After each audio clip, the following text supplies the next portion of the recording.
طور پہ ہم جب بھی کوئی بھی خبر سنتے ہیں فوراً رد عمل دیتے ہیں. یہ ایک فطری بات ہے. جو ہم بات سنتے ہیں اس کے اثرات مرتب ہوتے ہیں. کسی کو گالی دیں گے ایک دم غصہ آئے گا، کسی کی تعریف کریں گے اس کی طبیعت میں فرحت اور خوشی پھیل جائے گی، کچھ سنسنی خیز بات کریں گے تعجب کی کیفیات پیدا ہوں گی. تو یہ فطرت ہے انسان کی. وہ جو خبر کے نتیجے کے اندر کیفیت ایک باطن پیدا ہوتی ہے اس میں تو اختیار نہیں ہے، لیکن اس کے بعد اس کا جو آپ نے رد عمل دینا ہے تو وہ سوچ سمجھ کے دینا ہوگا. ہمیں یہ سکھایا گیا ہے. تو وہ جو خبر دے رہا ہے آپ دیکھیں کہ اگر وہ فاسق ہے تو پھر انداز اور ہوگا اور اس کی تحقیق کرنے کی تلقین دی گئی ہے. لیکن اگر وہ با اعتماد شخص ہے اور آپ اس پر اعتماد رکھتے ہیں اور اس کی سچائی کا تجربہ کر چکے ہیں تو پھر اس کی خبر جو ہے وہ اور معنی میں ہوگی. تو ہمیں یہ رویہ سکھایا گیا کیونکہ یہ انسانی کمزوری ہے کہ وہ ایک دم رد عمل دے دیتا ہے اور سوچتا نہیں ہے. لیکن جو اصول و ضوابط کی بندھن میں بندھے ہوئے لوگ ہوتے ہیں وہ اپنے جذبات سے زیادہ اپنے اصولوں پر کاربند ہوتے ہیں. تو ارشاد فرمایا اگر فاسق خبر لے آئے تو فوری تم جو ہے وہ رد عمل نہ دو بلکہ اس کی تحقیق کر لو. وہ ہمارے استاد لطیفہ سنایا کرتے تھے کہ وہ کسی نے ایک دم آ کے خبر دی کہ تیری بیوی بیوہ ہو گئی ہے تو اس نے رونا شروع کر دیا. تو کسی نے کہا صاحب تو بیٹھا ہوا ہے وہ بیوی کیسے بیوہ ہو گئی؟ تو کہنے لگا بندہ بڑا پکا ہے جس نے خبر دی ہے. تو یہ رد عمل فوری کہ کوئی جو بھی آگے کہے سوچے سمجھے بغیر جو ہے وہ اس کی تصدیق کر دی جائے، تصویب کر دی جائے، اس کو آگے بڑھا دیا جائے. اور آج کل چونکہ خبر کے جو ذرائع ہیں وہ بہت سارے ہو گئے ہوئے ہیں. یہ ہمارا الیکٹرانک میڈیا ہے، ہمارا پرنٹ میڈیا ہے، آج کل سوشل میڈیا بھی آ گیا. اسی طرح جو ہے وہ ہماری باہمی بالمشافہ ملاقاتیں ہیں.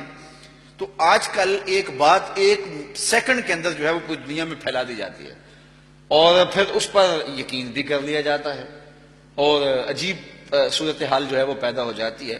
اور پھر چونکہ عمومی طور پہ اسلام کو نقصان پہنچانے والے جو لوگ ہیں وہ کچھ خبروں کو گھڑتے ہیں اور پھر ان کو پھیلاتے ہیں اور اس سے ان کے کچھ مقاصد ہوتے ہیں جو وہ حاصل کرتے ہیں.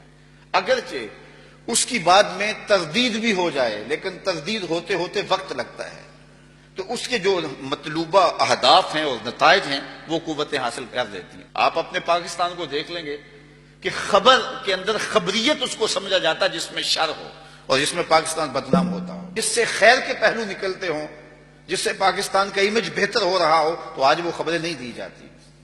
تو یہ ایک سوچ بنا دی گئی ہے کہ خبر وہ دو جس میں جو ہے وہ سنسنی خیز مواد موجود ہو. ہر شخص جو ہے وہ اس دوڑ میں لگ گیا اور اس سے جو نقصان ہو رہا ہے تو ہماری اچھی قدروں کو کچل دیا جاتا ہے. چونکہ خبر میں جو سنسی خیز مواد چاہیے ہوتا ہے تو وہ جرائم کی خبریں ہوتی ہیں ان میں زیادہ ہوتا ہے. تو عمومی طور پہ جو ہے وہ خبریں مشتہر ہوتی ہیں اور خیر کی خبریں مشتہر نہیں ہوتی. تو جو اسلامی میڈیا کا اصول مرتب کیا گیا دیا گیا وہ ہے خبر کی تصدیق. جو کوئی کہے اس کی بات مان نہ لی جائے بلکہ ارشاد فرمایا کہ اس کی تحقیق کر لی جائے. پھر ہر خبر اس قابل نہیں ہوتی جس کو آگے منتقل کر دیا جائے. کچھ خبریں ہیں کہ اگر تمہیں یقین بھی ہو تو حکم دیا گیا ہے کہ تم جو ہے وہ اس کو آگے منتقل نہ کرو کیونکہ اس سے معاشرے میں بگاڑ پیدا ہوگا.